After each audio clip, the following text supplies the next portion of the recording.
রোকনউদ্দিন বাবুল মানুষের আশা, আস্থা ও ভরসার প্রতীক, আশার আলো। উন্নয়নের আস্থা, মানুষের পাশে যিনি সবসময় একটি নাম, হাজারো মানুষের বিশ্বাস। রোকনউদ্দিন বাবুল। লালমনিরহাট ২ আসন বাংলাদেশের উত্তরাঞ্চলের একটি গুরুত্বপূর্ণ ও ঐতিহ্যবাহী সংসদীয় এলাকা। এই আসনটি আদিতামারি উপজেলা ও কালীগঞ্জ উপজেলা নিয়ে গঠিত। তিস্তা নদী বিস্তৃত এই জনপদ কৃষি, সংগ্রাম ও গণচেতনায় সমৃদ্ধ। ভালোবাসার প্রার্থী, জনতার প্রত্যয়। লালমনিরহাট ২, আদিতামারি কালীগঞ্জ, রোকনউদ্দিন বাবুল মহোদয় আজ লালমনিরহাট ২ সংসদীয় আসনের শুধু একজন এমপি প্রার্থী নন, তিনি আদিতামারি ও কালীগঞ্জের মানুষের হৃদয়ের মানুষ।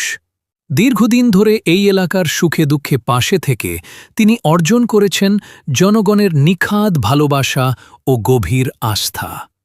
আদিতামারি ও কালীগঞ্জ এই ২ উপজেলা মিলে গঠিত ১৬টি ইউনিয়নের প্রতিটি গ্রাম, প্রতিটি পাড়া ও প্রতিটি ঘরে আজ একটি কথাই উচ্চারিত হচ্ছে, এবার পরিবর্তন আসবেই। মানুষ বিশ্বাস করে রোকনউদ্দিন বাবুল মহোদয়ই পারেন এলাকার ন্যায্য অধিকার আদায় করতে, উন্নয়নকে তৃণমূল পর্যন্ত পৌঁছে দিতে, সাধারণ মানুষের কণ্ঠস্বর জাতীয় সংসদে তুলে ধরতে। এই বিশ্বাস থেকেই ১৬টি ইউনিয়নের সর্বস্তরের জনগণ প্রতিজ্ঞাবদ্ধ রোকনউদ্দিন বাবুল মহোদয়কে বিপুল ভোটে বিজয়ী করবেন। আজ এই আসনে সৃষ্টি হয়েছে এক অনন্য ঐক্য, যেখানে দল মত নির্বিশেষে মানুষ এক কাতারে দাঁড়িয়েছে একটি স্বপ্নকে বাস্তবায়নের জন্য।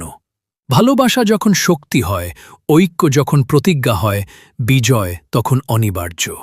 লালমনিরহাট ২ আসনের আশা ও ভরসার নাম রোকনউদ্দিন বাবুল মহোদয়।